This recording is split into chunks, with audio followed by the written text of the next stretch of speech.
So as we all know, mobile is pervasive. Everyone's got a smartphone today and everyone's using it all the time. We at Google, we actually think the smartphone is your remote control for life, and you're going to be using it for absolutely everything that you're going to be doing all the time. Now, there's three big trends that we're seeing in the mobile space which from the consumers. The first one is that when building for mobile, things have to be fast. Users expect more from their mobile phone than they do from their desktop device. They want to be able to get the information quickly because often they're on the go. They don't want to have to be doing really deep searches and delving into lots of different sites to find the information. So surfing that information as fast as possible is imperative to be successful in mobile. Second big shift that we're seeing is that things have to be simple. We see sometimes that forms are very complicated on mobile devices, or that it takes a long time to actually complete a task. People on mobile phones, they don't have keyboards, they don't have a mouse, so therefore it's got to be really simple that you can just do it with your hand and your thumb to really complete the action. Now those two trends have been going on for a while, but the third big trend that we're seeing is around personalization. Now, people have always personalized their mobile phones with the apps that they've got on it or the contacts that are in there. But now people want to go a stage further to that as well.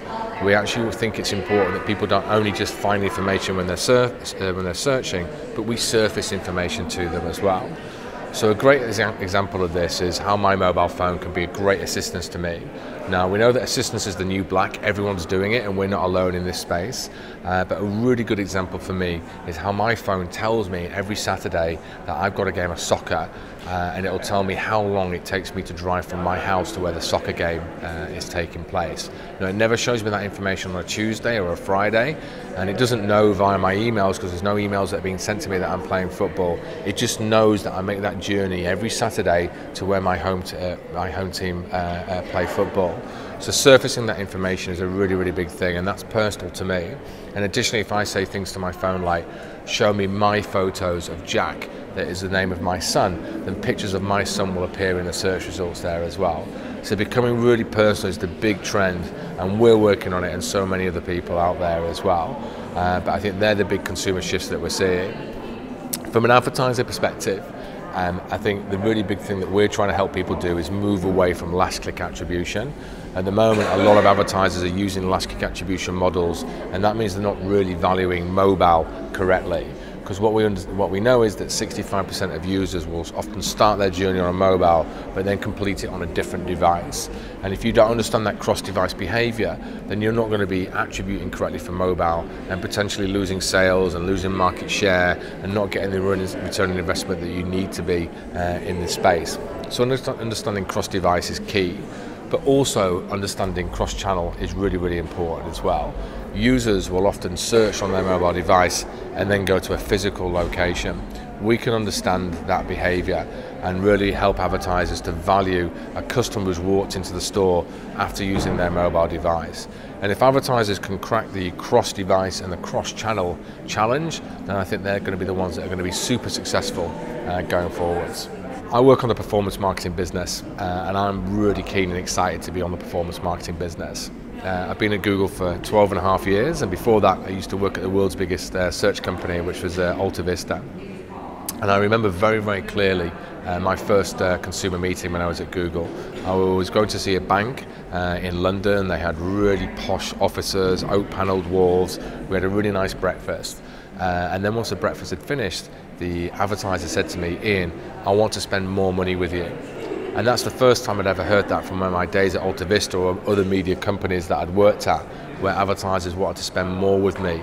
Normally they wanted to spend less and get more, but this advertiser wanted to spend more. And that's because they were using performance marketing on Google, and it just works. It delivers fantastic return on investment for people. It delivers exactly the CPAs that they want to have, or even cheaper.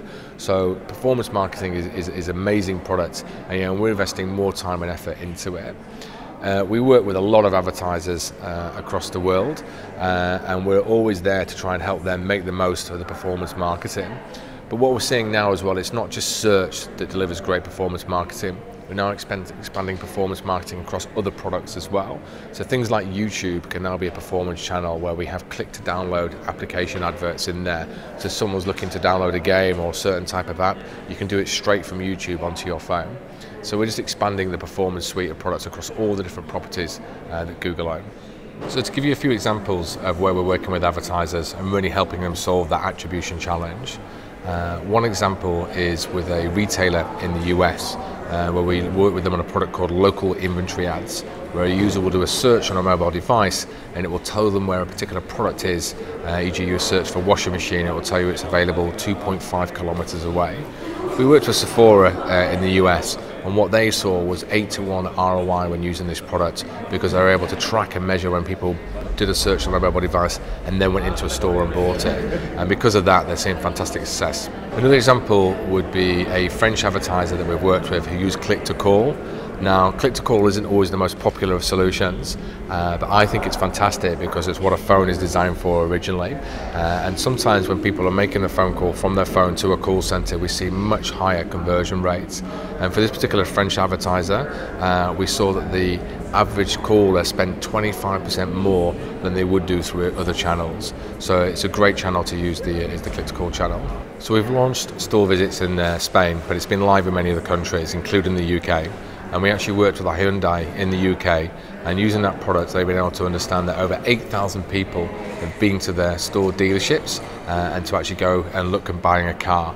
And bringing that kind of knowledge to them and that kind of insight is essential for them to really understand the true value of mobile.